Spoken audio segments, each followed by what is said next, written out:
All right. Let's see if this works. Does it work? Is it working? Hello? Welcome back. Welcome back to another day. Oh. It is Thursday, my dudes. And for the past month or so, I've had a project every Thursday. So I wasn't able to stream, but now that project is complete, or almost complete. What it is Mark's mom hired me to record her through video and proper microphone settings and stuff, to record her telling stories from her childhood. And it was all about her growing up in the farm and then growing up in Detroit and the places that she moved to and the interactions she had with her siblings. And she wanted to archive this for future generations in her family, but she also wants to provide it to the community that she's a part of, which is through her church and just the friends and people that she knows. So she asked me to be that person because she knows that I record Mark. So she's like, hey, you and Mark do this like audio video stuff on a regular basis. Can I hire you to do it? I said, sure. So for the last 4 or 5 or 6 Thursdays, she's been coming over around 10 a.m. and we've just been going for 2 to 5 hours, depending on, you know, how fatigued she feels or if I've got other priorities or obligations. And we've been recording her family, her like, what's the word? There's a word for it. It's the oral history through her eyes. The oral history of her experience and her family and her upbringing through her eyes, which is super cool. It's very sweet. She wants to gift it to those people. So I'm working on that still. It's almost done. She wants to give it to them for the Christmas holiday. I'm just doing the editing, color correcting, things like that. So that means that this block of time on Thursdays at noon, which is sort of now, noon Pacific's pretty soon, I'm able to be here with you. So that's what we're doing. Now, I have a very special sort of event that we're going to be doing today, but before we get into that, I just want to do a quick shout out to all of the people here who are lurking. Say hi if you're here. Just give me a little wave emoji. And let's do a quick shout out to Connor. Thanks so much for being first, dude. Didn't even use the first comment. Mad respect. Based.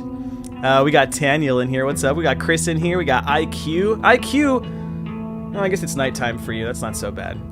Guten Abend. Actually, Guten Nacht. It's probably very, very late there. We got Steven in here. What's up, Steven? We got Nick. We got 2D. And we got DCS. Hello, everybody. Welcome. Thanks for being here and saying hi. Oh, it's on a weird loop. That sounds kind of funny. Sun's out, guns out. Not for me, dude. Dude, I just tried to knock out 10 push-ups and I struggled on 8 and 9. It's embarrassing. My buddy Phil and I, when we used to work at PayPal, we had this thing where in between calls or after specific triggers during our work time, we would do 10 push-ups. It was just 10, arbitrary number. It doesn't take too long. You're at work after all. But by the end of some days, I'd have gone through like 150 push-ups. Now here's the thing. Over an 8-hour shift, that's really not so bad. 150 divided by 8, what is that like? I'm not good at math. What is that like 17, 18 push-ups an hour? It's nothing crazy. But over the whole day, like after doing that for like a week, you feel like a beast. Like you're just like, I can knock these out. And then you do sets of 20 and then you do I never got past sets of 20, but still, like you feel really strong, really powerful. So it's kind of cool. See if you can incorporate that into your life. Do squats, do calf raises. Just try to do something a little bit more productive. Cause most of us are like this. We just sit in a chair with our shorty Kardashev shorts on and we just fucking chill all day. Push-up competition, Daniel, you'd win. I've seen you do push-ups, dude. You're a monster. Okay, so here's what we've got going on today. Today I wanted to stream something that's a little bit more behind the scenes, but also community-focused. A bunch of people have been commenting on my Riff Deep Dive videos, whether it's on YouTube, TikTok, Instagram, whatever. They've been commenting and they're asking for specific breakdowns of various riffs here and there, or like melodies, or maybe they want to know the lore behind a lyric, stuff like that. I'm not going to answer the lore or the lyrics portion, but I can talk about the riffs, right? And that's my job. So I figured we could do that. If anybody has a riff that they just think is like really cool, let me know in the comments or let me know in the chat, and I will try to incorporate it. But I have a list. So here's today's list. I will put it on screen for y'all to check out. Let's give a little peeperoni. Boom, baby. So what I've done is I've taken a lot of the requests and I've sort of like expanded on them by album. So here we have Excipio, we'll do the potentiality main riff, the chorus chords, kind of explaining what the chords are, and then maybe going down through some of the technical riffage. So that's kind of just for that particular song. And then Multitudes of Life, Kill You Gone, Displacement, etc. And down into Continuum. And All Tremolo, baby. Nick says, love, love, love the hard-ass lead part near the end of Iota. Okay, yeah, see, I can add that in there. I've already, these are all of my riff deep dive videos that I've done so far. I don't think Iota's even in the list. Yeah, it's not. So we'll add that. I haven't even put Peripety in here yet. So we'll add it to Iota. Let's do this.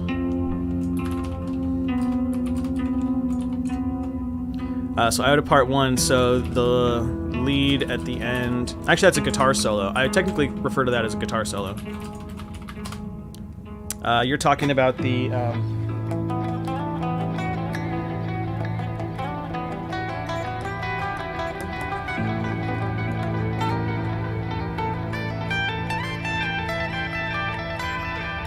Yeah, we can go over that.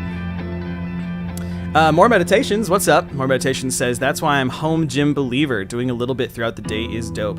Yeah, when I worked at PayPal, we had an on-site gym, and there are many people who I knew who would go in there on their breaks, whether it was like their bathroom break, their lunch break, before work, after work, like they would just kind of spread it out periodically through the day.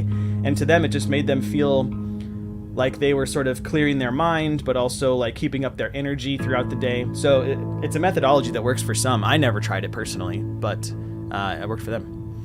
Okay, well, without further ado, let's see if we can get into breaking down some riffs. We're going to start with the front of the album. We're going to start with Excipio's Potentiality. So let's go check it out. Now I have written here the first riff that's really worth talking about is the main riff, which is not this one. It is the so we're gonna scooch over to that.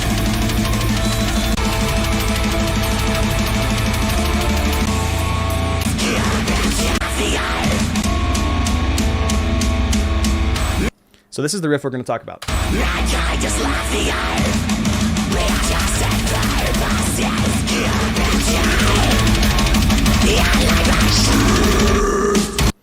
So that's the riff. Now I'm playing obviously on the Aristide 7 string, and this is tuned to drop A. So we're in drop A. So this riff's kind of interesting because what I wanted to do is I wanted to figure out, I'm very math based when I approach my riff writing. I wanted to do gallop patterns that were like 1, 2, 3 or 3, 2, 1. So I wanted to do like a riff that was right. I wanted to do like a see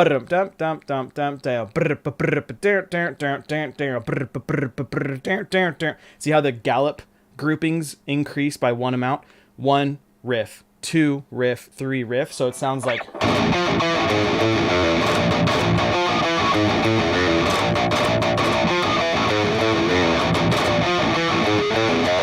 and that would complete 1 repetition of that riff. So working with numbers, I'm able to diversify what feels like the groove of the riff. If I just played it the same way through over and over,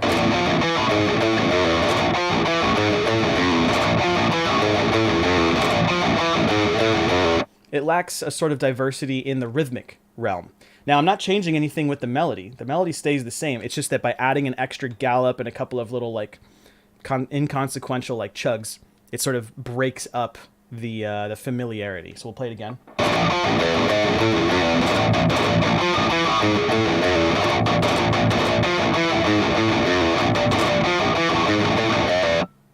That's it. So now we'll play it with the song.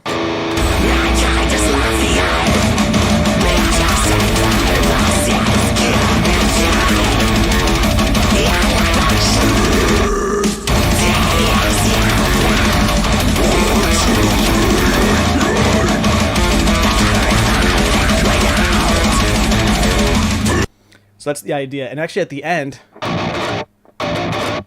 that might even count as 4. Because if we do, that's 1, that's 2, that's 3, and then that you might be able to think of that as like the 4th version of that. Daniel says, how about this, Nico? If you mess up playing guitar, you do 5 push-ups. I like it. I like this sort of risk-reward scenario where I'm always like receiving a reward, whether I'm playing well or I'm increasing my physique. The problem is that I'm like plugged in and hooked up, and that makes it a challenge. I'm not going to take stuff off just to like meet this criteria. Now, if I was gaming, if I was playing a game, every time I died, I had to do 10 push-ups. That's a little bit different. We could do that with like a Call of Duty or Valheim day. I think that'd be kind of fun. Or like a Dark Souls, because then it's even more brutal. Because you die all the time, then you're like, fuck, I'm getting stronger. Like, it's awful. It'd be great. Hey, Kyle, what's up, baby? How you doing today? Nick says, Nico has the MySpace mouse effects confirmed. MySpace mouse effects. Aha! Dude, I love that. This is the Tron mouse set. The Tron, it's a cursor set, not mouse effects, called cursors. Figure it out, bro. Yeah, these are super sick. They've got tons of like little. It's just a cursor set. I love it. It's green. There's a purple version too when something's going in the background. Anyways, purple and green, baby. That's what I do.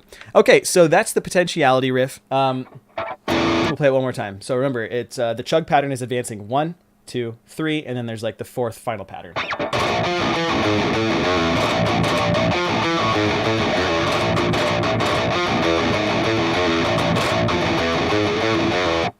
And then eventually there's a harmony that comes in, which sounds like.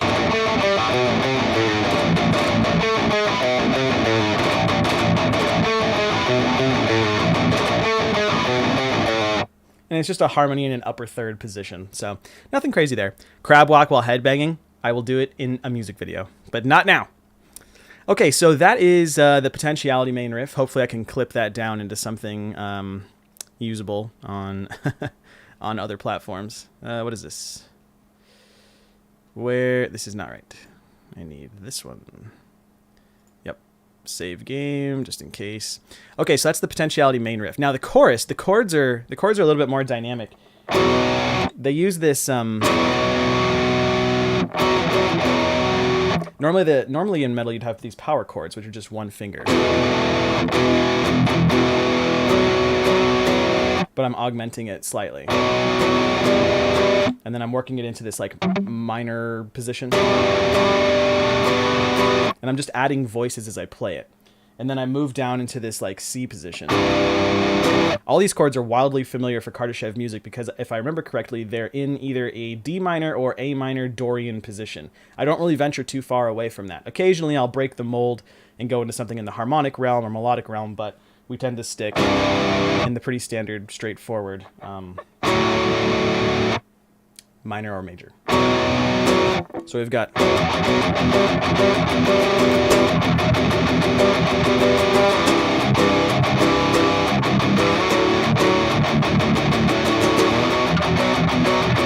So let's go ahead and play that.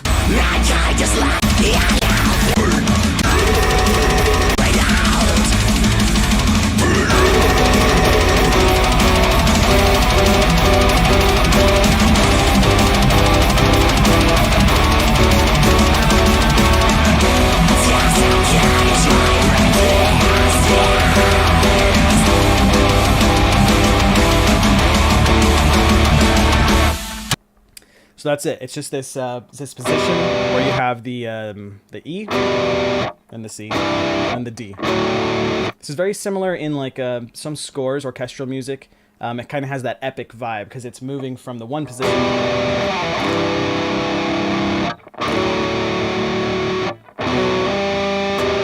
Right, it evokes that epicness. So those are the main chords for that, and then the rhythm changes halfway through to make it more dynamic, and that's where I kind of add in the sort of flair or embellishments. Then I try to do a pinch harmonic. I try to pinch harmonic down. That's kind of hard to hit. So let's hear it again.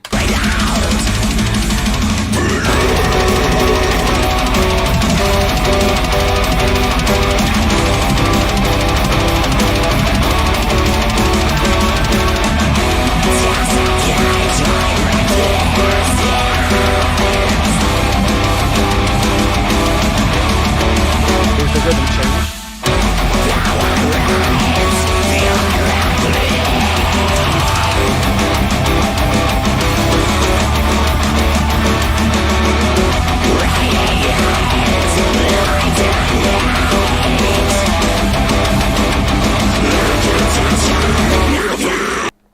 So that's it.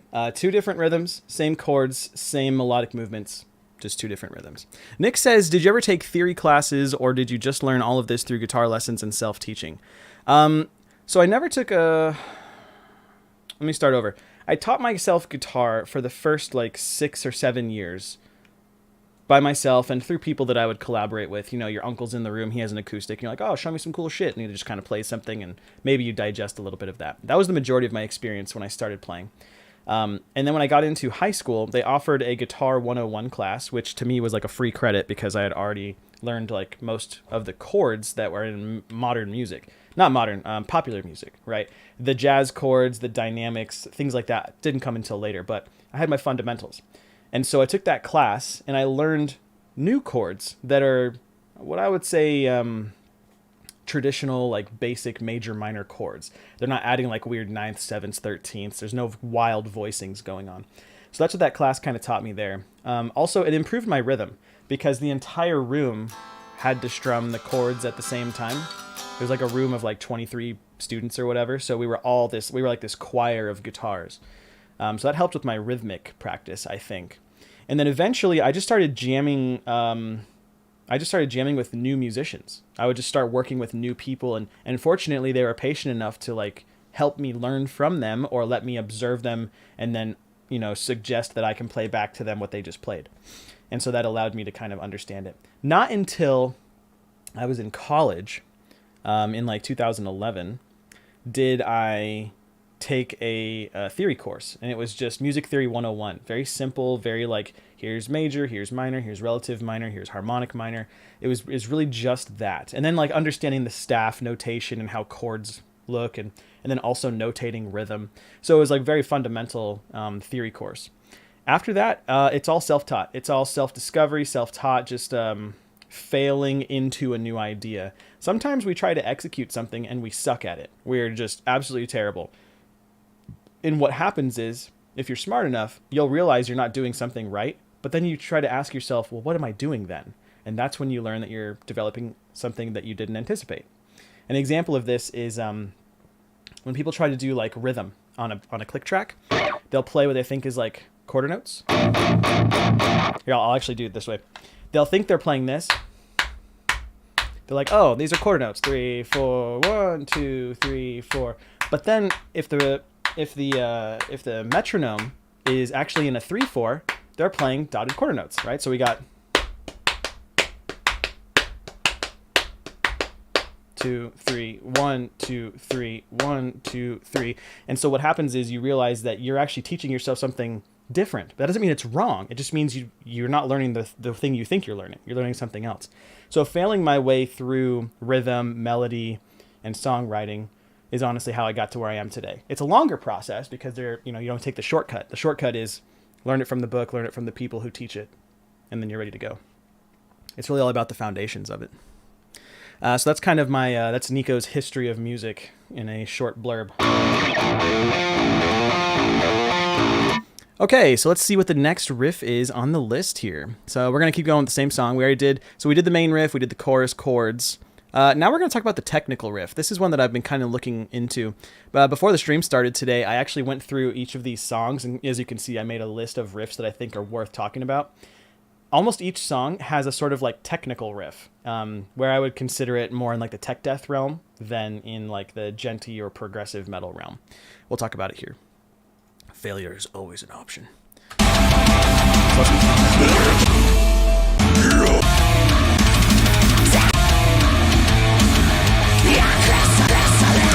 So we're right here.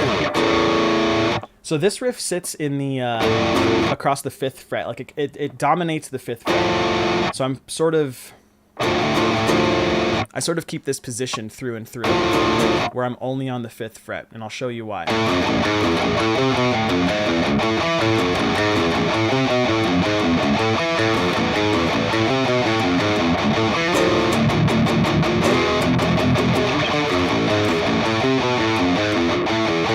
It feels like one of those, it's a tongue twister riff. This is how I refer to it. Other guitarists I know to say the same thing.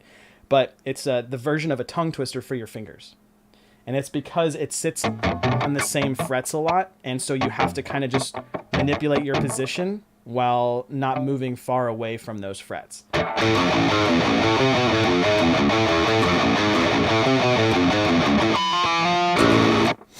right, so let's play it in speed. I will back it up one riff so we have a lead up.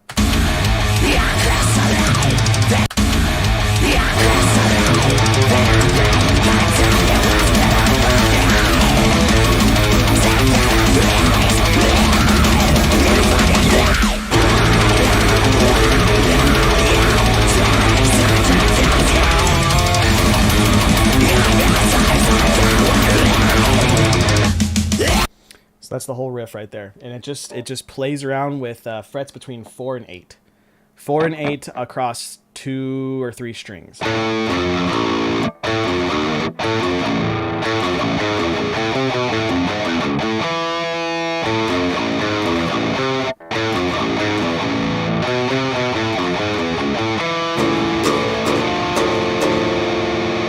Really straightforward riff, nothing crazy about it, but it is one of the more technical ones, just given that the blast beats and the guitars and everything that's going along kind of has more of a tech death vibe. I don't know, what do you think? You think it has a tech death vibe? Drink some of my coffee here. My cafefe.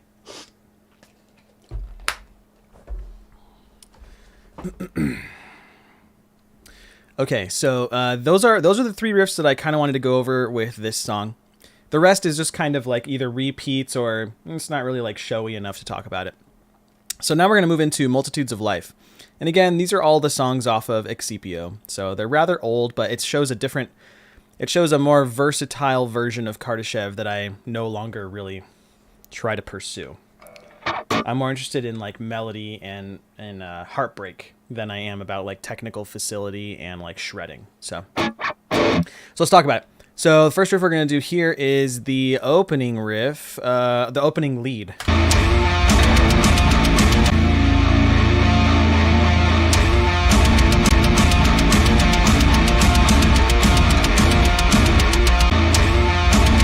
So this is a really fun lead because it teaches you a rhythmic skill that you would otherwise maybe go unnoticed. And that is the value of selective picking. This is something you can learn from Tosin Abasi and like Jordan Rush and Josh Martin. There are a lot of guitarists who are like kind of pushing the envelope of what they can do with their left and right hands. And so this is kind of like in that vein, albeit very simplified. So this is a good starter riff if you want to kind of understand selective picking. So what I'm doing here, I'm going to play it on the clean so you can understand, you can hear it more clearly. So what I'm doing with my right hand is I'm picking the top 3 strings. That's all that's happening with my right hand. On my left hand, I'm hammering on the 5th and 6th fret after I pluck that string. So it sounds like this. That's all I'm doing. It's just a simple hammer on. But then I play the 3rd string, and I make sure that my pinky is on the 8th fret, so that it's in key. And I put those 3 together. So here's the picking. And then the hammer on.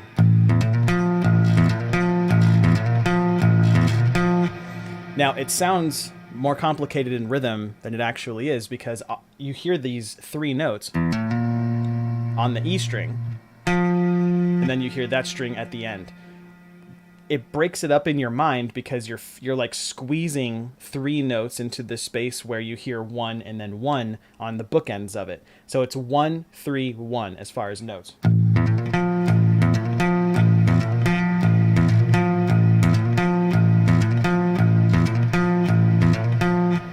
So that's all that's happening. Now what's important about this is that this is playing in 3, but the song is written in 4. So you're going to hear 1, 2, 3, 1, 2, 3, but the song is written in 4/4. So with music, you can do some quick math. 3 times 4 is 12. Every 12 beats, they will resyncopate. Every 12 beats, they will resyncopate. That's how they catch up. Lowest common denominators, divisible factors, however you want to call it. If you're a math inclined person, you'll know exactly what I'm talking about. So let's play it, and you'll hear how every 4 measures, or every 12 beats, which in this case is 3 measures, it will repeat, and everything will be on time together. So let's try it.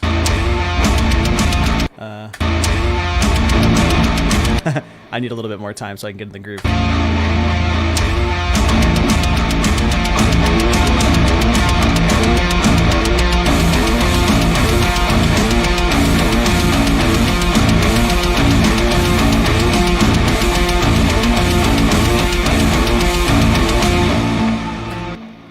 So I'll play it one more time from the beginning while it fades in.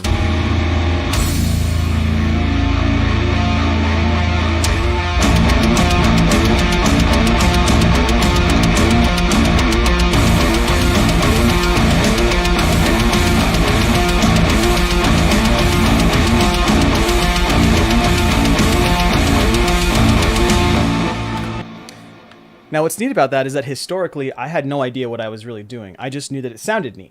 Once I break it down and I analyze it, I think to myself, oh, that's kind of cool, actually. And that eventually inspired the end of Displacement, which has this effect.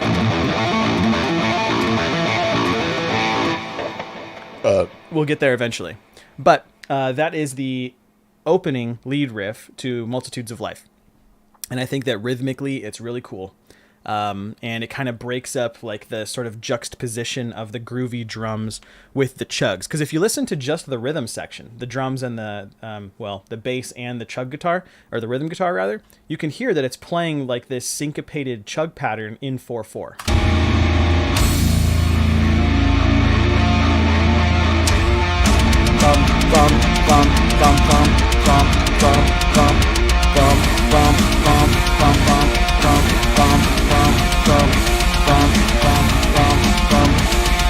Right? It's playing this like syncopated chug, and that helps break up the lead, so it feels wildly complex, but it's pretty straightforward. You just have to break it up between rhythm and lead. The lead kind of gives it this disorienting feel, and that was somewhat intentional, because this is the song where some crazy shit happens. Hans Werner Prinz! Hello, welcome. I found you live. You did find me live. This is where we are, baby. Tuesdays and Thursdays. Okay, so that's the Multitudes of Life opening riff. Let's go into the first lead. This is my favorite thing to play.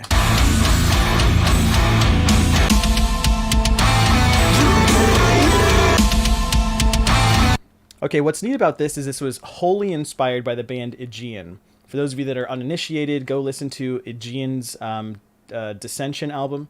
They have a song called Dimensions of Reality. It's super sick. You'll hear a lot of similarities in Kardashev's early music to Aegean, because Aegean was one of the 3 bands that inspired us. So peep that if you want to check it out. So let's talk about this lead. Here's the lead for you.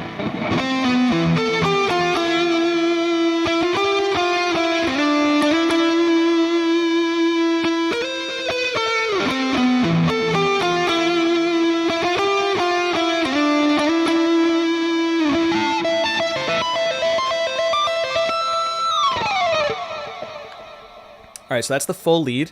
Now let's hear it in context.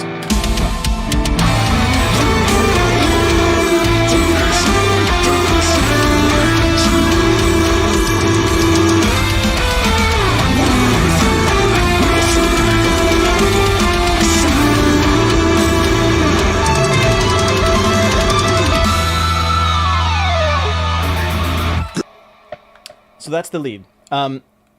This was the first lead that I had written that was slow enough, but also a result of dissecting chords.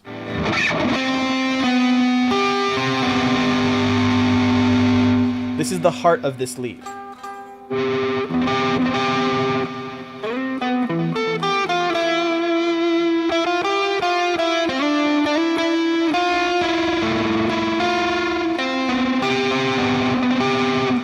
So I took 2 chords that I thought sounded really cool over this like chuggy pattern, and I turned them into a melodic movement. So instead of playing all 3 notes together, or all 4 whatever notes together, I decided that I wanted to move between them somehow, and that's how the lead came to be.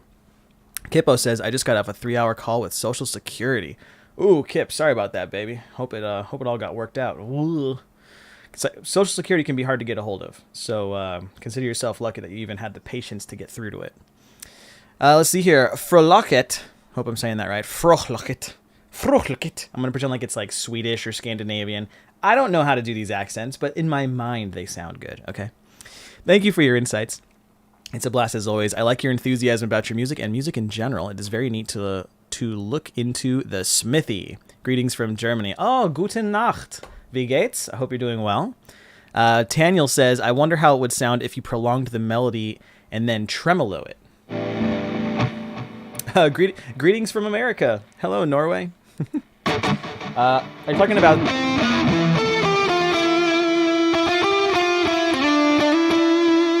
Are you talking about this melody? If we were to prolong it and trem pick it?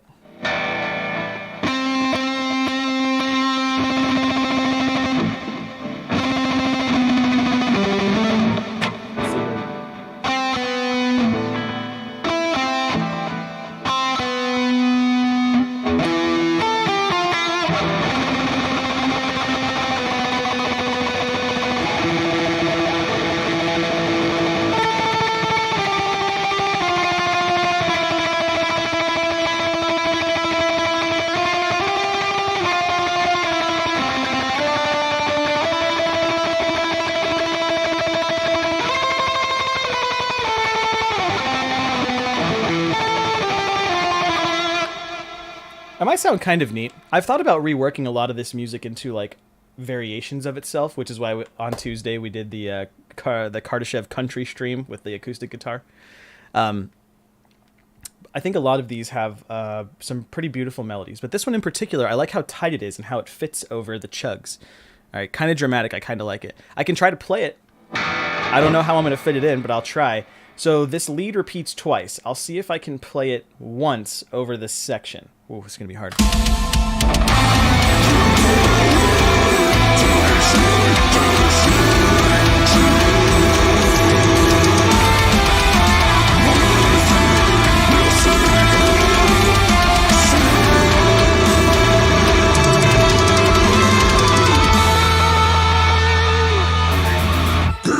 There you go. So that's playing it at half speed, trem picked. Sounds kind of cool. So that's the lead. We'll break it down one more time.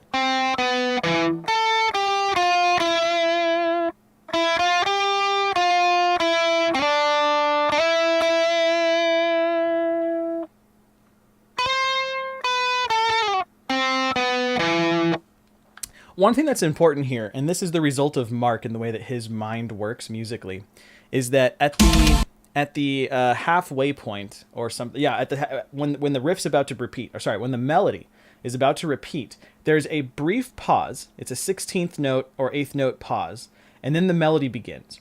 And this makes it feel like it's about an 8th note or a 16th note behind the rhythm section. Let's listen again. I'll tell you when.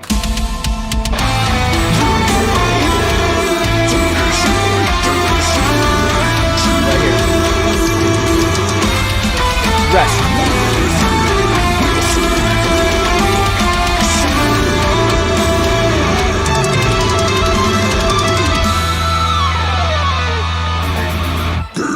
That slight rest is Mark's doing. Nico likes to play on time. Mark likes to do rest and then play. Rest, play. You can hear this a lot in his vocals. If you listen to any of our songs, there will be a moment, and I'm very confident of this, although I'm not sure. I'm confident that there will be a moment when you hear the riff start, downbeat, 1, 2, 3, 4, vocals, 2, 3, 4.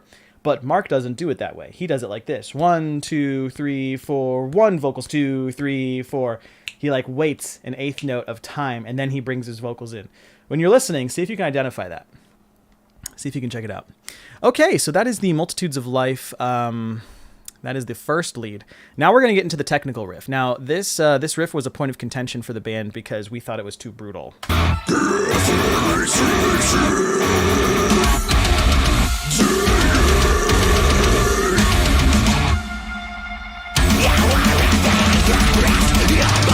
We're going to break it down. It's in 2 riffs. The first one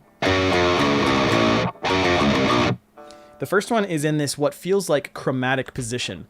Starting on the E string, we do the 2nd fret, 1st fret, and then on the 7th string, we do 4, 3, 1.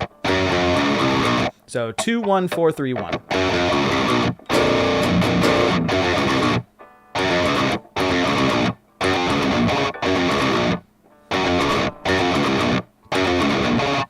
Okay, so that's the rhythm. That is the thing. Now the thing is, it's quite discordant. It doesn't follow a traditional like melody line. It feels like it's disjointed, and that kind of gives it its techie vibe. So here we have this.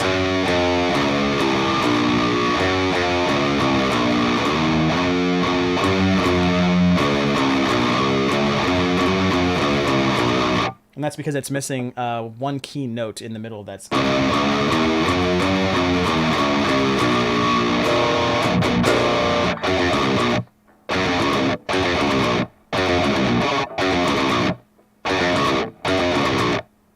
so that's the first half of the riff. Now the second half of the technical riff is quite a stretch, and I still have difficulties with it today because of ergonomically speaking, I don't play it the most efficiently. I play it the most familiar. So to break this riff down, we start on the 1st fret on the E string, and then the 2nd fret, and then we're going to do the 5th fret on the A string. And then after 3, we go to the 6th fret. It's so silly to break these down like this, but that's what we're doing.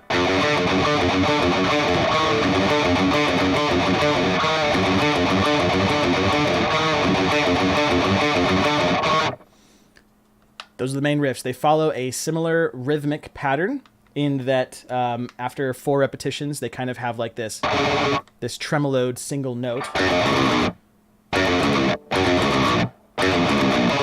Right, like that.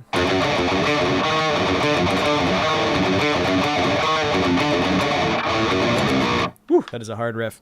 Austin, what's up, dude? Austin says, this is so cool. I don't know much about guitar, but this is so fascinating to watch. I didn't know that this was a week that... Wait, I didn't know you do this weekly. We'll definitely be tuning in more. Yeah, Austin, if you have the bell notification triggered on YouTube, you should get a push notification when I go live. Also, if you want to join our Discord, we have the schedule in there, usually under events. So you can go check it out if you want. Let me go ahead and do this, and here's the Discord. Nope, doesn't want to work. All right, well. Anyways, it's discord.gg/KardashevBand. We finally have a branded URL, thanks to everybody who's been boosting the server that got us to that point. Really appreciate it. We're still looking for emojis, stickers, and all kinds of different stuff if you want to help us. If anybody here is an artist or you just want to submit some memes, I'll gladly add them to the server. Peter, what's up, baby? Peter says, sometimes I wish I could just stream guitar on cam instead of dealing with customers. I need to get good. Yeah, you and me both. I dreamed about doing this for many years. And for those of you that don't know, I just passed my 7-year streaming-versary. I think it was like a month or so ago. It's on my calendar. But it said, congratulations on streaming for 7 years. And I was like, holy shit, I've been streaming for 7 years. It doesn't feel like it. And sometimes it's disheartening, but other times it's amazing. It's wonderful. We have a really cool community with over 500 people in the Discord as a result of this. So it's pretty badass, dude. I hope you can achieve that dream one day. Or something like it. All right, so let's talk about the next riff. That's the tech riff. The next riff is really fun for people to learn, I think, because it's in the vein of what I call like Opeth riffs. And that is that it has a pedal tone. It has a droning open string. So I'm droning on the A. Thanks for the shout out to Germany. Es ist tatsächlich schon Nacht und schneit. This is how good I am at German, everybody. Check it out. Very cozy right now. Day is almost over. Okay. It is tatsächlich. I don't know that fucking word for my life. Something beautiful night. It is something beautiful night and schneit. I don't know schneit. Is that cozy? Is it schneit? Wait, it's schneet. Is it schneet? I don't know, dude. Anyways, that's awesome that it's cozy. Sorry about the... actually, I'm kind of curious, and I don't mean to bring it up if it's touchy, but Frolocket, did you guys have the air raid alarm test today? What was that like for you if you did? I'm curious. Okay, so now we're going to talk about the Opeth riff. This is one of my favorite riffs to show.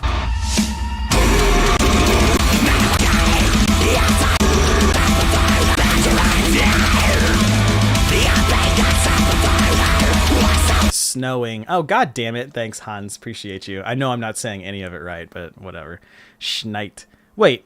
Schneit? Schneet? Schneit? I don't know. I'll figure it out. Okay, so I'm going to play this clean with a clean guitar so you can kind of understand what's going on, because with the distortion, it can make it hard. So what's happening here, you can do this on a 6-string guitar that's tuned in standard. You're going to put your fingers on 12 on E and then 14 on D. And you're just going to play the 3 of them, and you're going to play them in this raking motion.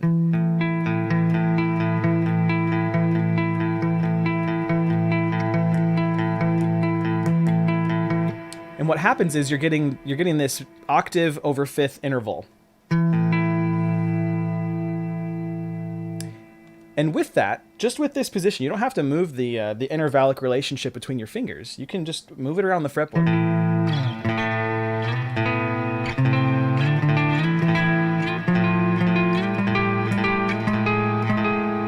And you can hear how it builds tension, because that droning A string, that's with piano, that's like a pedal tone. If you had a hurdy-gurdy, they often have that one droning tone. Scottish instrument, what's it called? Bagpipes. Bagpipes have that one continuous note that they play along to, right? This is a pedal tone. So with this riff, we have the A as the pedal.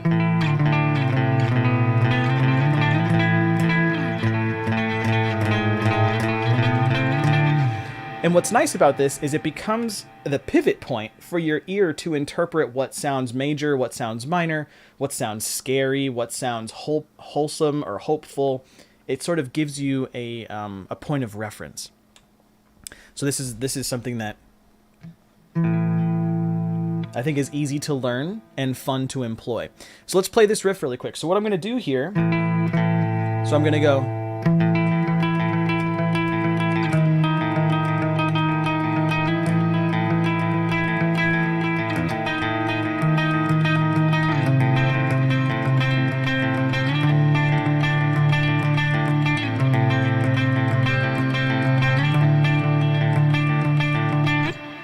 That's the riff. Let's play it.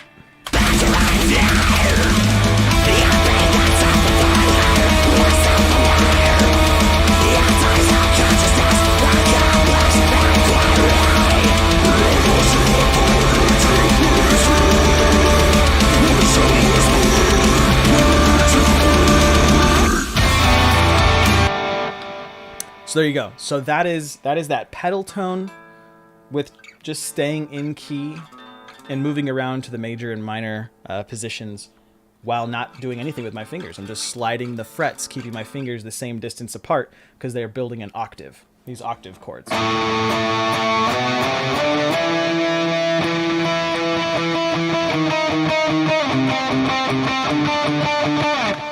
So you can try this for those of you that play guitar. Furlocket says, "You are pronouncing it quite good, Nico." Yeah, Snow Sleep is a perfect fit. Snow Sleep is a perfect fit. Snow Sleep. Schneeschlaf? Tell me it's Schneeschlaf. Fuck off. I will help you guys fight Yagluth this weekend. Excellent. Yeah, this Saturday at 7-ish p.m. Pacific or Mountain Time or something. 7 p.m. this Saturday, my time. You figure that out. We're going to be fighting Yagluth on stream on the Discord in Valheim. So if you play Valheim, if you have a high-level character, if you want to jump in and help us beat this kid into the ground, you're welcome to jump in with us. The server can hold up to 10 people at a time, and we've never had 10. The most we've had is 8. So 10 would be intense. That would be freaking nutty. The thing is, between now and then, I have to do some research and figure out where Yagluth is. So once I find him, I'll build a portal to him, and then on Saturday, hopefully it's like a 20 to 30-minute event where we all prepare, we get ready, and then we go through the portal and we beat the crap out of that nerd. I think that would be sweet. Schneeschlaf? It's Schneeschlaf? Oh my god, I love this so much. Schneeschlaf. Schneeschlaf, Schnappy, Schnappy, Schnappy, Schnapp? I don't know what that is. Peter, I know you'll be there, baby. We will see you there. All right, so that's the Opeth riff. That's the pedal tone. Check that out. Try to employ that if you want to teach yourself how to do something along those lines. It's very simple. And the reason I call it the Opeth riff is just in my mind, it sounds like something that I've heard in Opeth's music. So Sue me if I'm wrong, baby. All right, next up, we're going to work on the Kilyagon. Ooh, this is a fun one. This was the second music video we had ever released. We had released Tier 3 Galactic Achievement, which was an interesting video to film. But then the Kilyagon was higher production. It was much different but more consistent. We actually went to a studio in Tempe, Arizona. It's a photography studio, and this is where I learned about something that's called an infinity wall. This is a wall that's painted white, and the floor is painted white. And in between the wall and the floor, where they meet on the ground, there's this ramp that goes up. So you don't see the seam of the floor. You just see you see a ramp there, right? And it's pure white. There's no seams, there's no breaks. It just looks like it's infinitely moving from the floor to the ceiling. Now what's cool is with super duper bright lights, when you blast that on there, it looks like you're in an empty white void, like a hyperbolic time chamber or something. It's really, really cool. So this was the first music video that we filmed where it was in an actual like production facility and stuff, and it was awesome. But we're not talking about that today. We're talking about riffs. So with the Kilyagon, the opening riff is in odd time. Let's listen.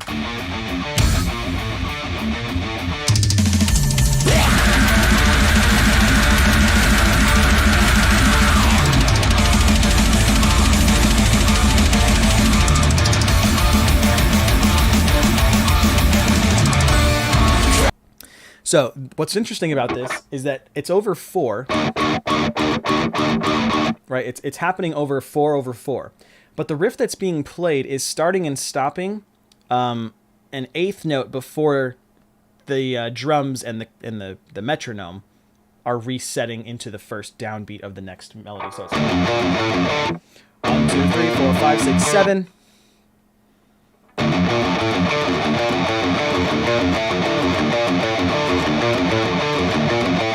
So I'll play this on a clean track so you can kind of hear what's going on here.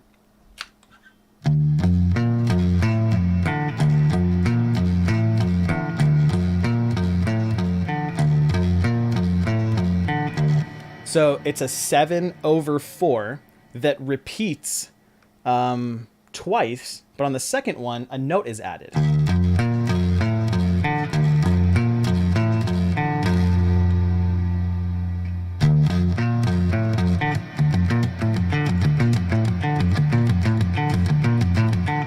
So in your mind, if you try to count along with it, you'll notice that it's like it feels like it's kind of got this like ba ba ba ba ba ba ba ba ba ba ba ba. It's kind of like always jumping like an 8th note or a quarter note.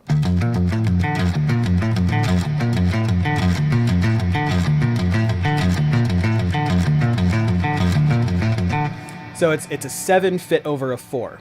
So in my notes, I have written down that it's a 5/4, but it's technically a 7/4. So that is a groovy riff that starts this song, and I'll play it with the song so you can kind of hear it in context. Now, what's important is listen to the drums. Listen to how they're going. But the accent is not happening on 4s or 8s. It's happening on 7s.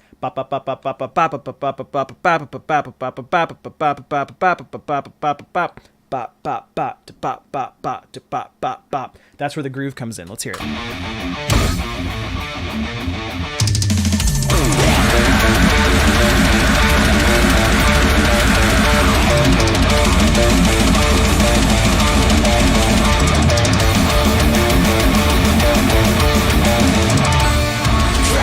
So that's an example of using a 5/4 position or a 5/4 rhythm over a 4/4 beat. Our drummer James back then, when he was writing that, he kind of like was playing back and forth with a 4/4 accent over a 5/4 accent, and he would alternate between them. And then when the blasts come in, he just kind of lets it all ride on the blast. He said it was quite a challenging section for him to kind of write with because he wasn't sure really if he should follow the 5/4 or if he should deviate away with the 4/4. But it sounds pretty cool if you ask me.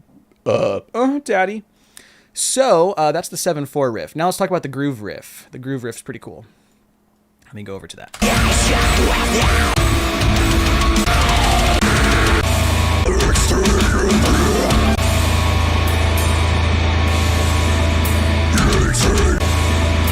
Okay. So with transparency here, I'll tell you that this riff is directly ripped off of Tesseract. Tesseract back in 2011 or something came out with their One album, and that album has a lot of groove. For those of you that like Tesseract, you know very well how groovy they are.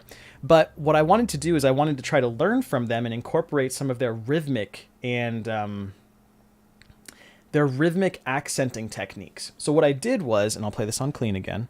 I like starting on clean because it makes it feel more clear to me.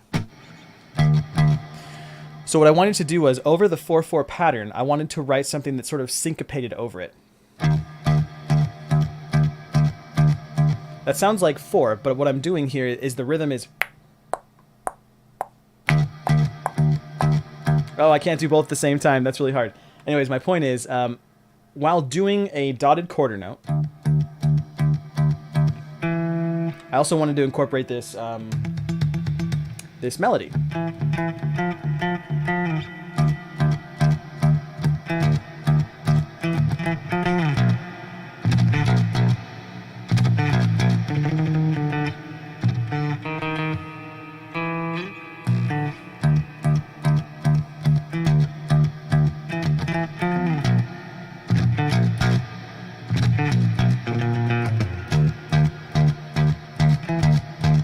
So let's hear it distorted.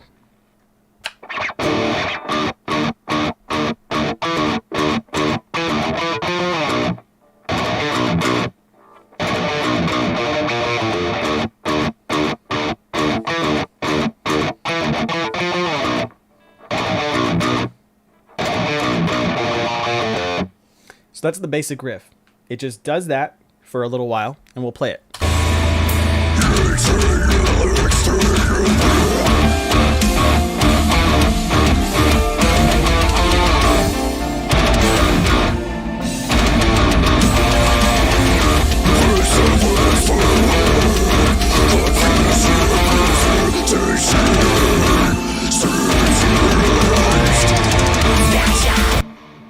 All right, so that was the rhythm. I took that inspiration from Tesseract and I tried to apply it, and that was the result. This album had a lot of inspiration from Tesseract, their one record, rhythmically speaking. The atmospheres, the leads, the lyrics, all that kind of stuff was our own, but that was as much as I can remember taking away from them and applying it to our music. Now we're going to get into a very, very hard part.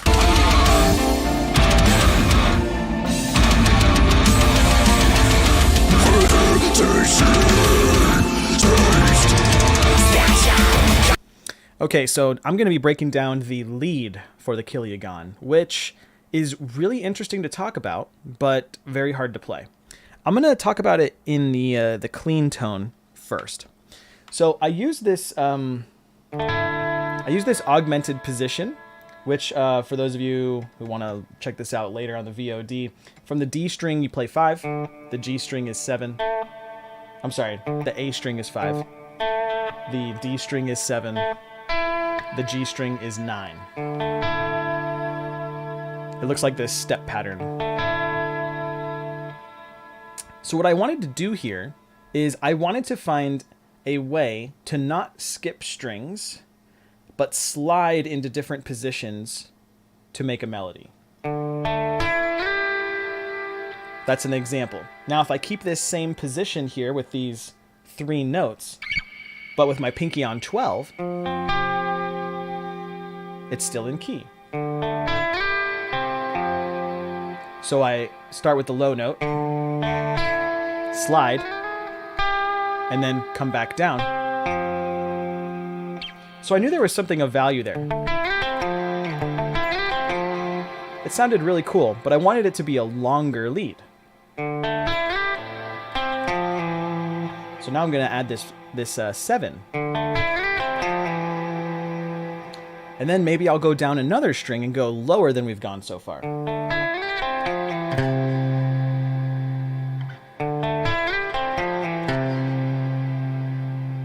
But when I get here, I can't do this shape anymore because the tuning is different on the low A string. So what if I slide it up to 12 again? Oh, this is kind of weird. Okay, well now that sounds kind of incomplete. What if we do an inversion?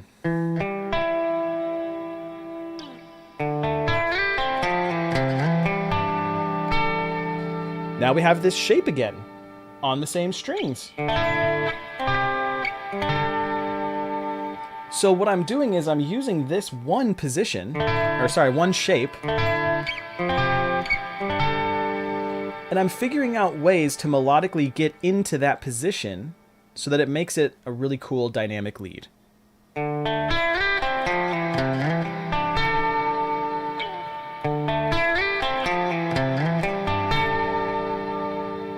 That sounds pretty cool, but it's not long enough. We're trying to fit everything into 4 bars. So to do that, we need to complete it.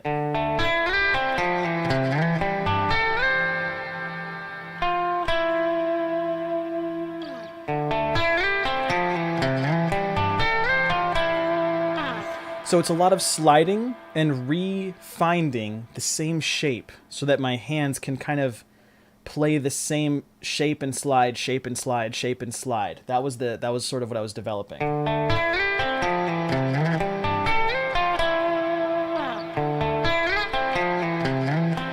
Whoops.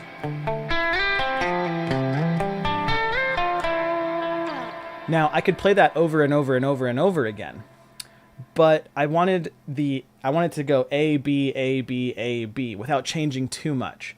So the second time that I play it, I play the high string first, not the low string. So here's version A. Here's version B.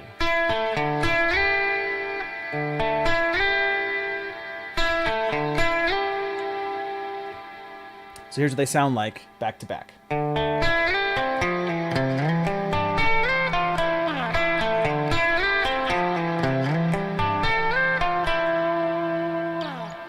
It feels like it's different. It feels like it's off time maybe. So let's try it in context with the song, and you can hear how it plays over everything. Now, mind you, I'm playing it at quarter speed. It is very fast in the song. So let's try it.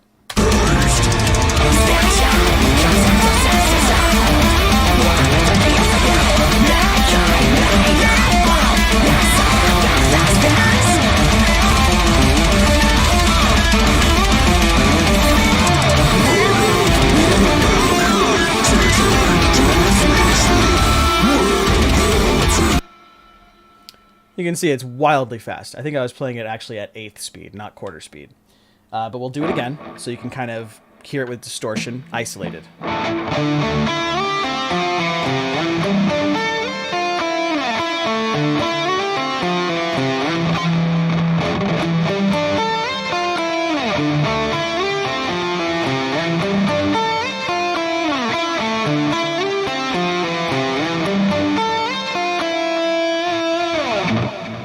And then at speed.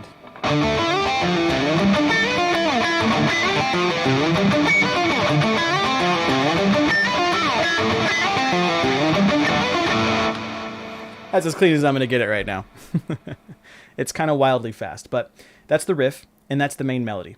And it's just using these shapes.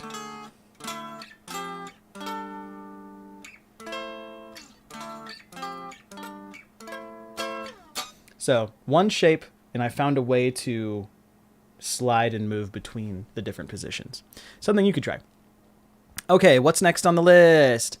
Next on the list is the outro riff. Yeah, I skip right to the end here. We're just going to play the cool part, the sick part.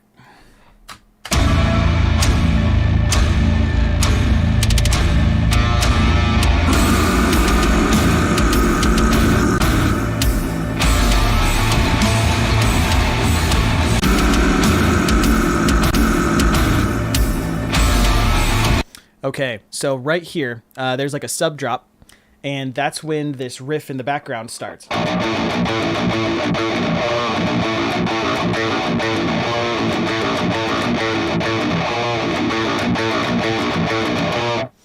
So all I'm doing here is 1, 2, 3.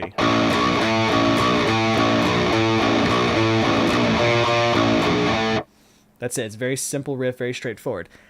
Now the thing is, it starts in 3/4, and then eventually moves to 4/4. So it goes like this.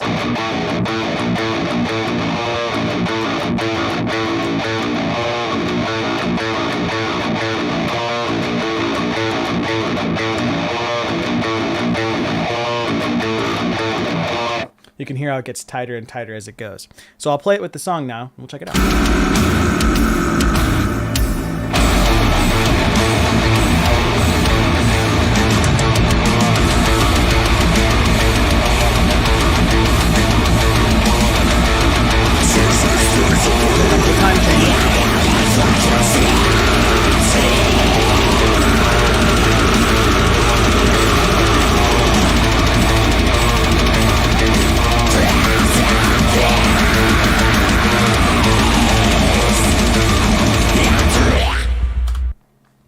So this again, bottom 2 strings.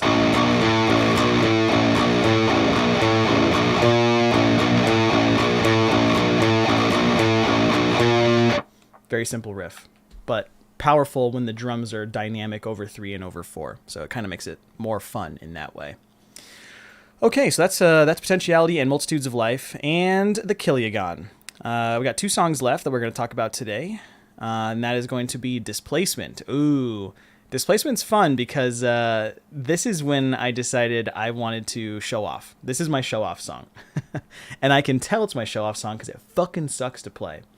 The lead in the beginning is slow. It's slow, but it's kind of like another tongue twister of the fingers, right? You have to kind of know your which direction you're ascending or descending across different shapes. And then eventually it goes into some sweeps, which are always a pain in the ass, and we'll talk about sweeps here very soon. And then, what was the other riff that I wanted to do? There was 2 more. 3 more. Then we have the slam riff, which is the super badass part that I love. Then we'll talk about the rhythm and the breakdown, because this is a rhythm that can be hard to perform. So we'll talk about pick pattern, or pick ergonomics and how to hold it properly. And then finally, as you all know who have watched me perform this song, the outro of Displacement has hammer-on and pull-offs across 3 strings that are very fast and very annoying. And we'll talk about the theory behind that and why we've made it that way. Okay, so the beginning. So we'll start there.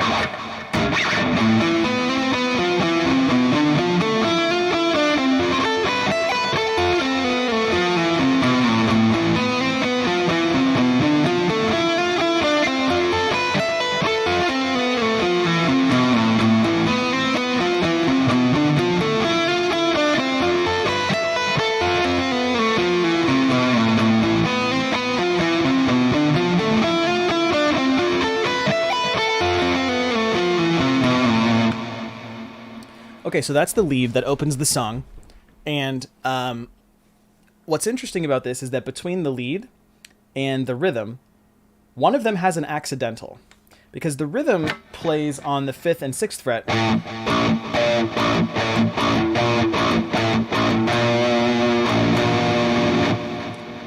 But the lead never touches the 6th fret. So the fact that the 2 of them exist together is an accidental, musically speaking. God dang, that sounds so cool. Oh, thanks, Austin. Appreciate you, dude. So let's play the lead in context so we can hear how it works with the rhythm and see if you can hear the accidental, because I'm pretty sure that the rhythm is going. Let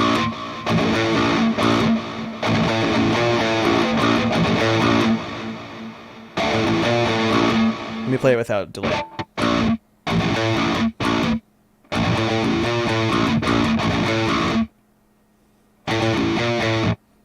That's the rhythm. Hey, Cookie, we'll see you later, bud. We'll see you later, Gator. Get some sleep. Have a good night, bud. All right, so we're going to play the lead. That's the rhythm. So listen to the 2 of them and see if you can hear the accidental, where these 2 notes are played at the same time. Should sound like this. Just for a moment. All right, here we go.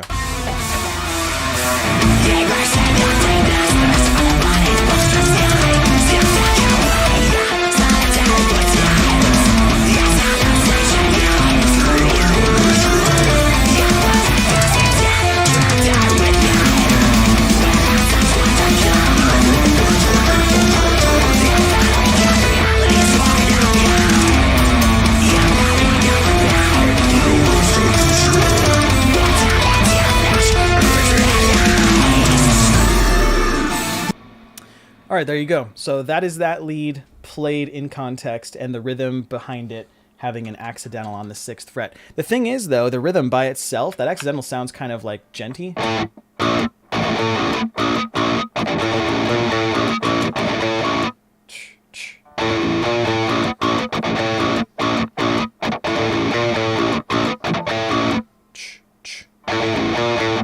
Right, kind of has like this nice genty sort of bouncy vibe to it, but they don't really work perfectly.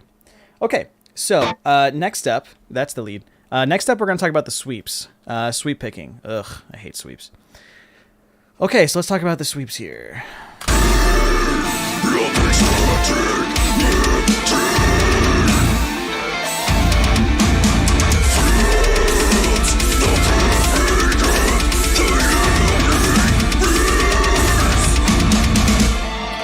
Frohlocket, we'll see you next time. Gute Nacht. Hope you have a good night.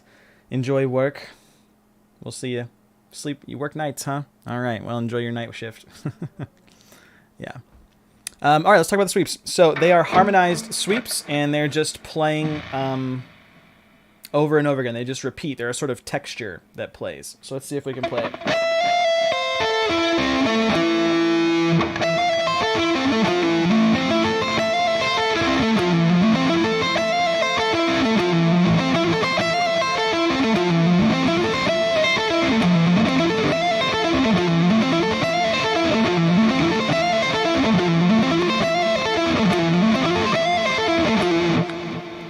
Now, what helps keep this in time as you do this palindroming back and forth sort of sweeping is that it's not ending with just the first, the third, and the fifth.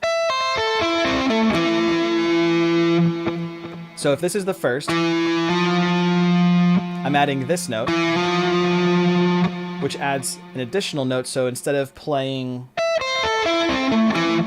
7 notes that you would then repeat over and over again, you get an 8th note. And at the top, I'm getting a 9th note. So it's actually triplets as a sweep over the 4/4 pattern. So let's hear it.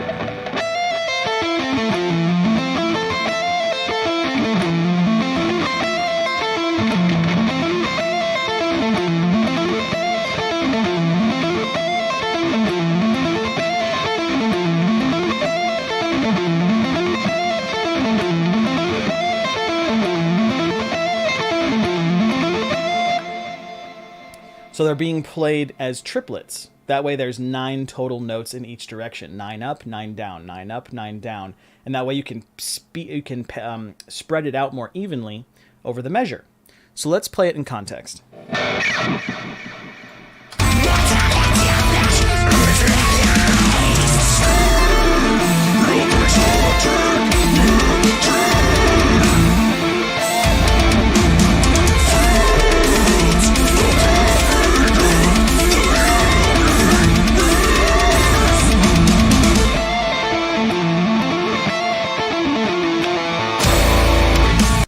Okay, so there you've got it.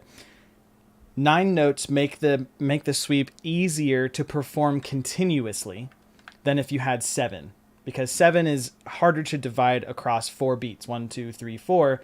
You would know that the first is on the first beat, the 7th is on the 4th beat, and that you would hope the 4th is in between beats 2 and 4, but you have to figure out how to space that. Whereas 9 is just that much easier in my mind. So that's why we have it set to 9. Now, these are harmonized. They're harmonized in, I think, a major 3rd position, or minor 3rd position. Let's see.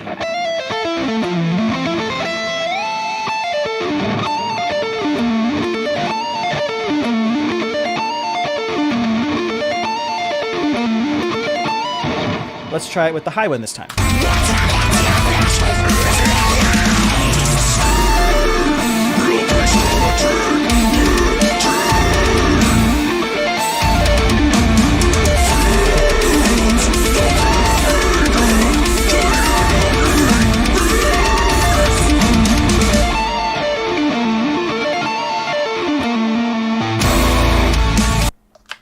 Okay, so we've got that. So that's harmonized sweeps that act as a sort of background sound to the rhythmic forefront. If we listen to it without my guitar, maybe you'll hear the mix better.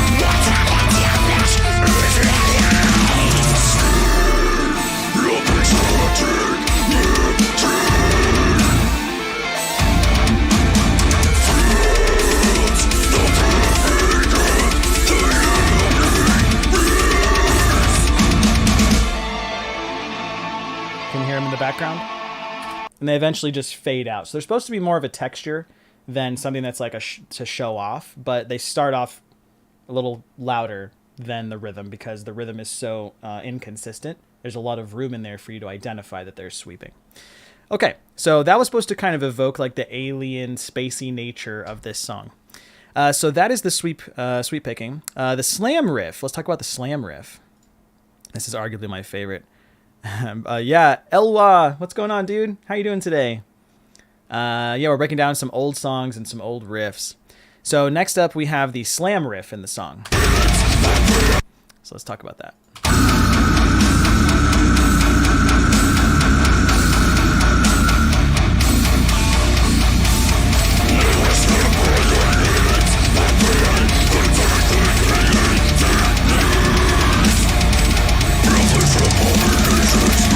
Okay, so for the beginning, we're just playing fundamental power chords on the top 3 strings.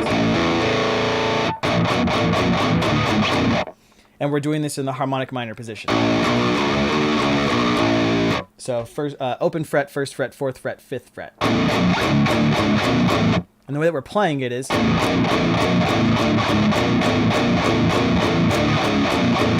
So it's open 1, open 1, open 5, 4, 1, open 1, open 1, open 5, 4, 1. And then we take that and we move it up to the E string where it's still an A. And then we're just going to trem pick it.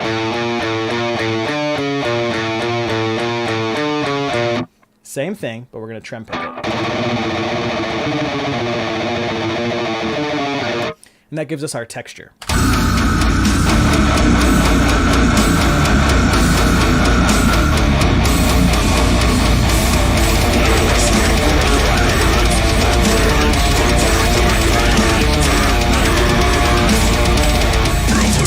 And then it moves up to a harmony, and the blasts come in instead of the slammy china or crash, whatever. And so then we harmonize it.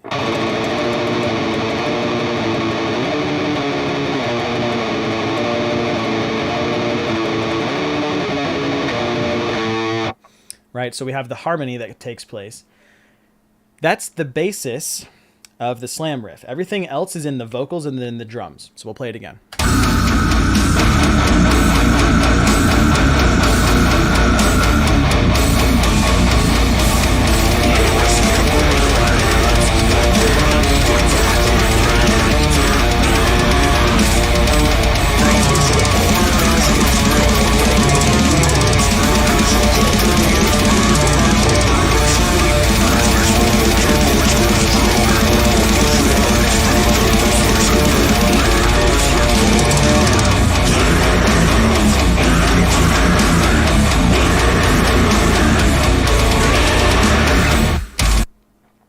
All right, so there it is. Win Carta Slam. You just heard it, baby. We've got some slammy moments. They're not very common, but we do have a couple. So that's the idea behind the slam. It's mostly rhythmically oriented, but it's important to keep the sinister vibe by having it in that harmonic minor position. It just makes it feel dark and spooky. So that was an important decision. Okay, so now we get into the breakdown here. Which I'm going to say it before anybody else does. There is not a Skype call coming in at the same time as the breakdown. I wrote some like funky, eerie synthesizer stuff, and it just so happens to resemble a Skype call. Let's hear it.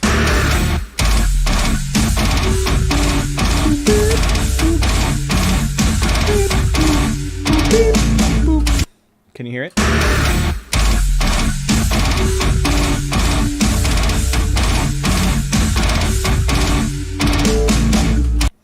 So let's talk about the rhythm.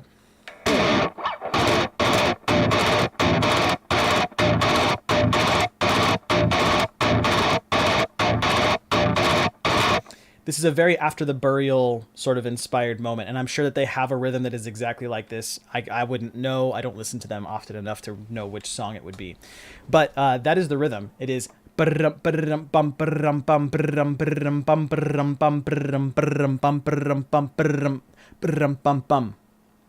the rhythm. So let's play it.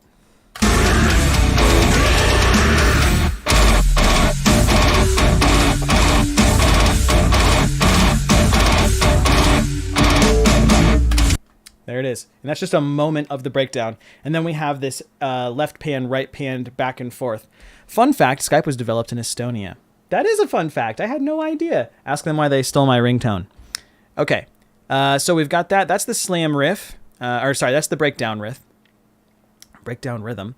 Last but not least for displacement is the outro, which has a series of hammer-ons and pull-offs. So what's important here is that I found 3 chords that I wanted to base the ending of this song off of. It's this F, and it's this D, and then it's this E minor. Sorry, E major. So if I were to play it as just chords, it would sound like this.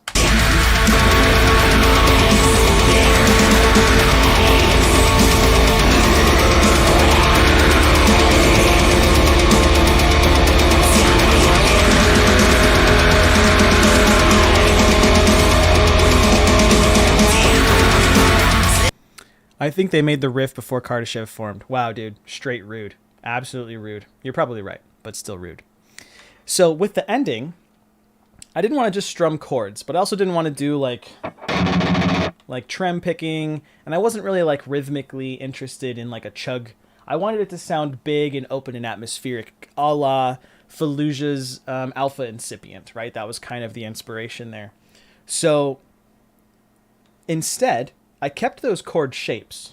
And I knew that everything was based on the low A, because the A was relative to all of the chords that I was playing.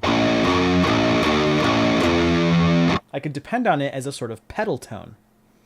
Well, the thing about the A, it just so happens that E is also in the key of the chords that I have chosen.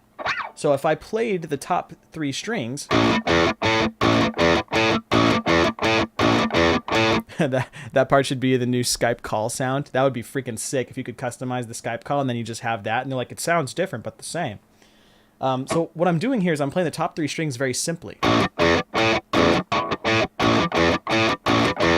That's all I'm doing. It's a 3/6. So I'm just going doot doot dot doot doot dot. That's it. The change, similar to the beginning of Multitudes of Life, which has hammer-ons as I play the top 3 strings.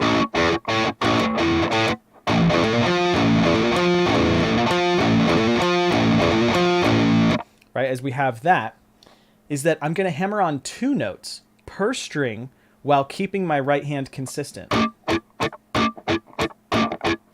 And so those notes were from these chords.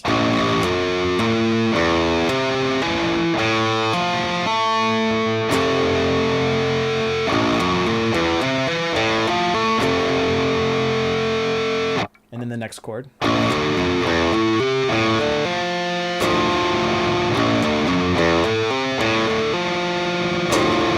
And the final chord.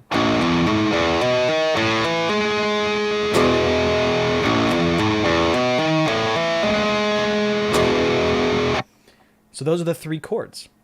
And the A, the E, and the A are in key. And then I can use the F, the D, and the E. And all of it should sound cohesive. Also, Marco says, coming to Brazil, guys. Not at this time. Sorry, bud. Touring is on hold until further notice. But thanks for your love, dude. Austin says, unfortunately, I have to get going. Thanks for the sick music. Have a great rest of your day. Thanks, Austin. We'll see you next time, dude. Tuesdays and Thursdays at noon. We'll see you here on YouTube. Don't forget to subscribe and hit the bell. All right, so this is the last riff for displacement, and then we're going to do continuum, and then that's kind of all I have planned for today. We'll see what comes after that. But at speed, these hammer-ons sound like this.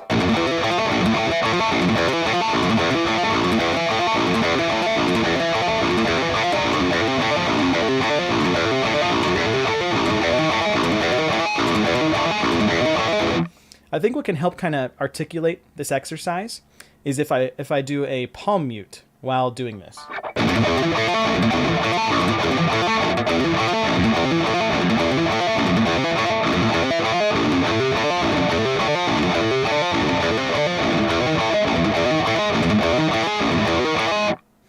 that's it. So I do that for the last 2 or so minutes of the song. Let's hear it.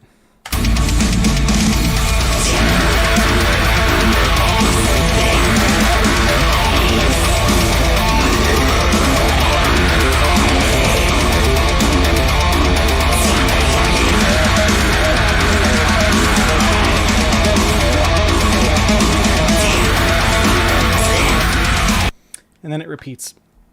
And it's really hard on your pinky and ring finger, because you have to do this for 2 minutes straight. If you're looking for an exercise to fatigue, but also strengthen your pinky, this is it. Just pick the top 3 strings, pick 2 frets per string, and then just try to play them at speed.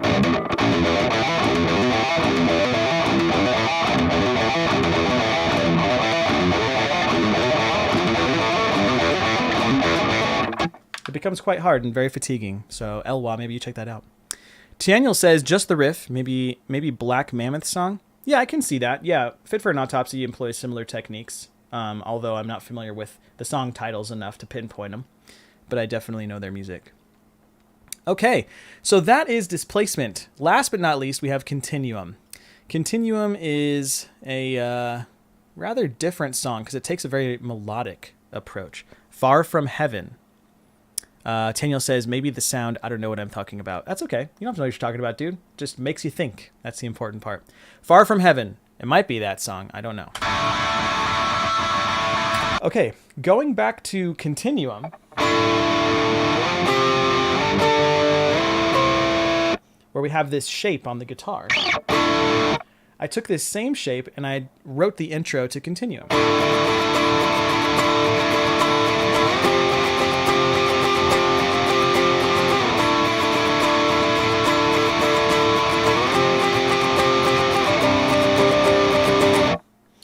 So this shape is the basis for the lead in Continuum.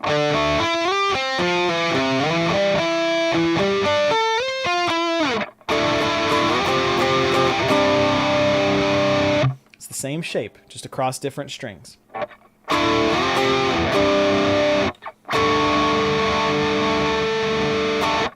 So let's play it with the song and we'll hear it.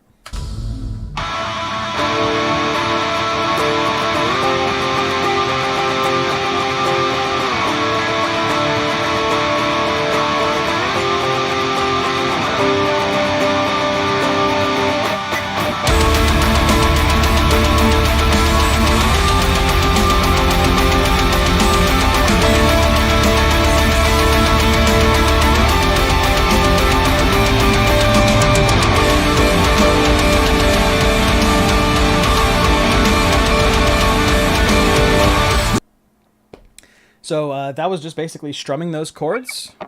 1, 2, 3, 1, 2, 3, and then 1, 2, 3, 4. That's the hang chord. That's the G. Okay, so that's the intro to Continuum. Let's talk about the lead riff. So the lead riff starts to come in about here, I think.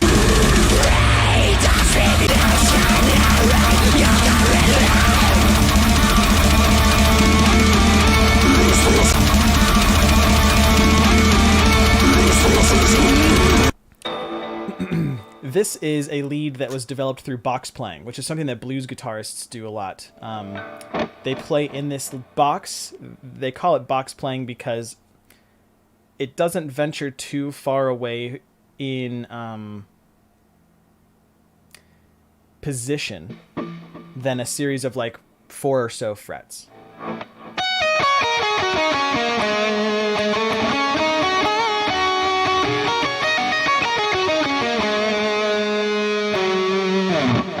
That's a sort of box play example. I obviously don't box play. It's not my thing. People like B.B. King, John Mayer, those people focus box play and then expand on it, right? They're very complicated and well-versed box players. So with this here, I try to employ my interpretation of box play.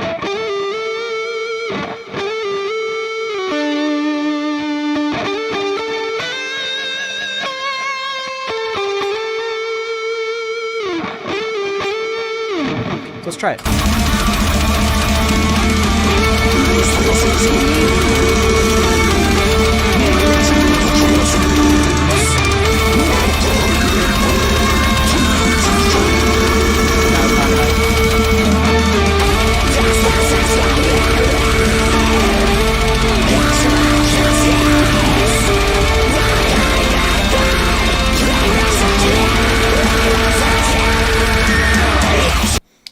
And that's that. So the box play inspired this sort of lead because it sits in this little box.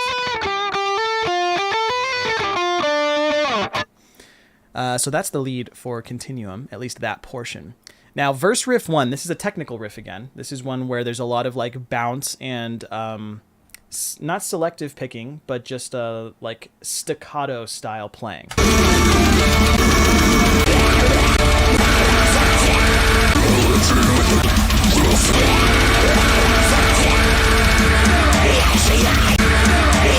So starting here, we have these two chords.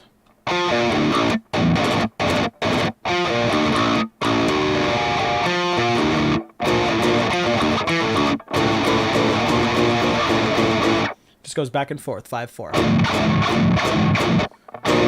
So let's play it.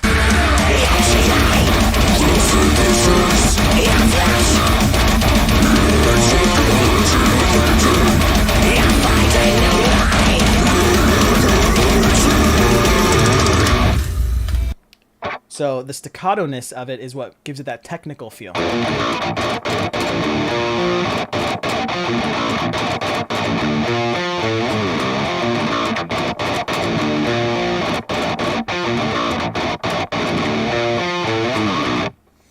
That's kind of the most simple technical riff I think that exists on this record.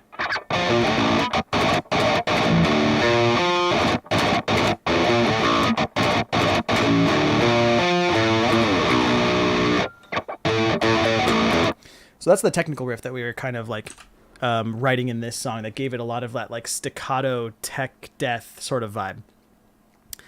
So next up is the end lead rhythm.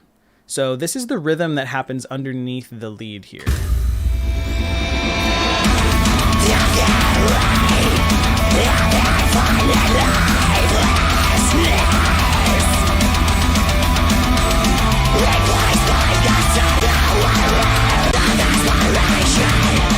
There it is.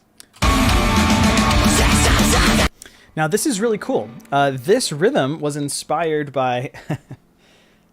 sorry, not the rhythm, the melody. The melody is inspired by Moby, the artist. He has a song called Extreme Ways, and this melody sounds very similar to his song Extreme Ways. And that wasn't intentional, I just recognized it after we wrote it. So it's not like it was ripped. It's not ripped from it. But the melody follows this pattern.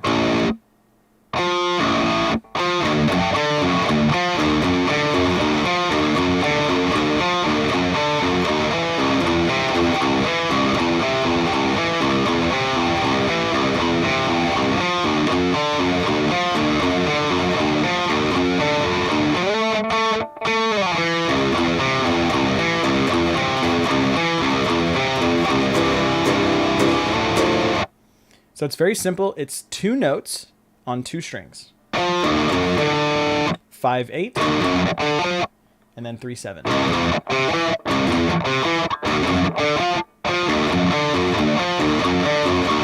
It kind of looks like an exercise. If I play it clean, you can see how you can associate how simple it is. So it's 8, ascend, 5, descend, 8, and then you start over. And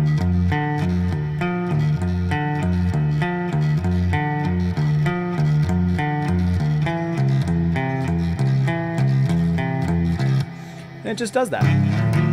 But what's cool about it is that it has this, like, it feels very dynamic underneath the lead. So let's play it with the song.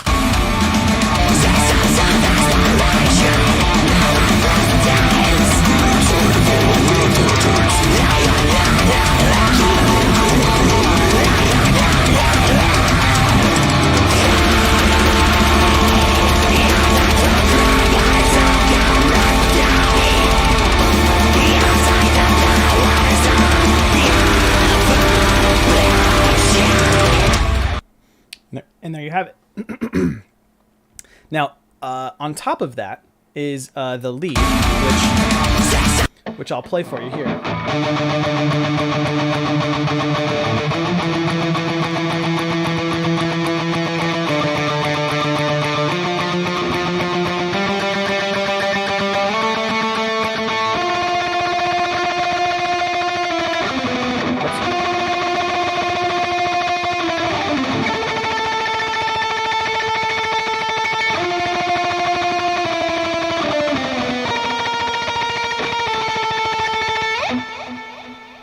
What I like about that is that it kind of reminds me of like Terminator, but it also has like this hopeful epicness to it, which I needed for the end of this album, because the idea was that humans have overcome the incident from the Killiagon that caused the displacement, and therefore everything is going to be okay, so to speak.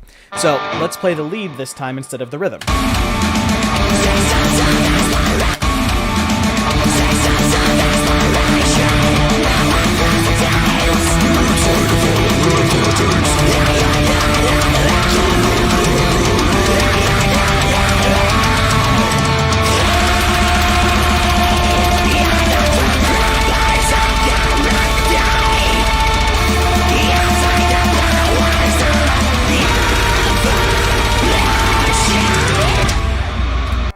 There you have it.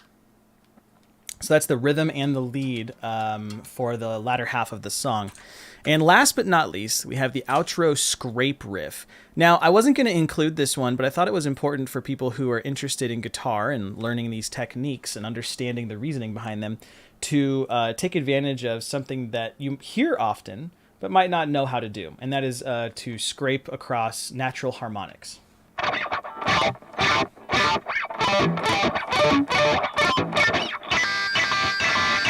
There are all kinds of ways you can do this, but the final riff here incorporates that as an accent note. So let's hear it.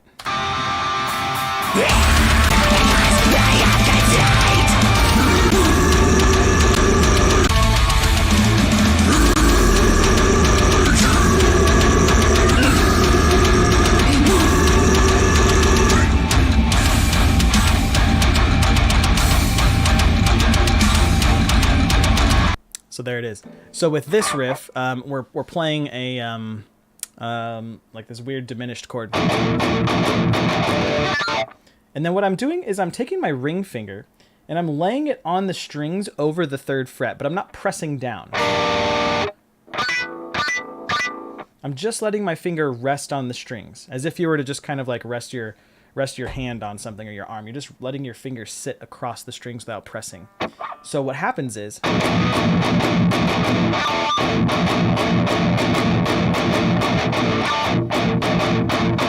and once you get the articulation down and the positioning down, you can sort of make these like rhythmic patterns where it doesn't ring out.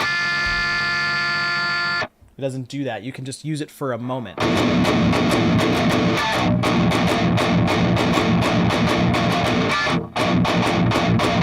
Right, and I'm up scraping that. You can down scrape it too.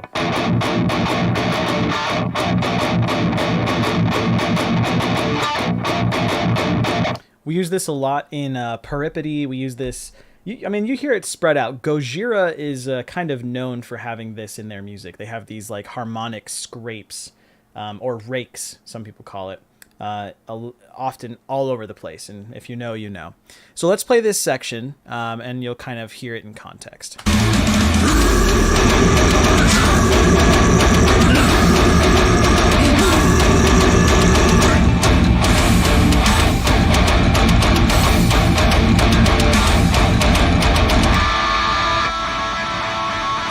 So there you have it. We also use this in like Peripety, at the end of So Poor.